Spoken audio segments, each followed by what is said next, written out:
ద్వారా వస్తుంది. పంచాయతీకి కానీ మీరు సచివాలయానికి కానీ మీరు ఎక్కడికి వెళ్ళవసరం లేదు.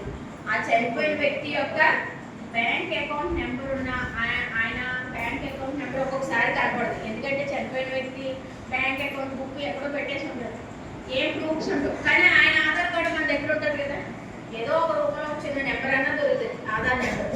ఆ నెంబర్ పట్టుకెళ్ళి ఆ బ్యాంక్లో చూపిస్తే ఆధార్ ద్వారా కదా మన అకౌంట్ ఓపెన్ చేస్తుంది. వాళ్ళ ఆధార్ని పట్టుకుని నెంబర్ అకౌంట్ నెంబర్ ఓపెన్ చేసి చూస్తారు ఆ ఇన్సూరెన్స్ కట్ అయింది లేదు. బ్యాంకుకు మాత్రమే వెళ్ళాలి. చాలా మంది ఎవరైనా చనిపోయారు అనుకో, వీళ్ళకి డబ్బులు వస్తాయంట కదండి అని పంచాయతీకి సచివాలయానికి వెళ్తున్నారంట. పంచాయతీకి సచివాలయానికి వెళ్తే మీకు అమౌంట్ అనేది వాళ్ళు ఎలా ఏ విధంగానూ వాళ్ళు రైస్ చేయలేరు.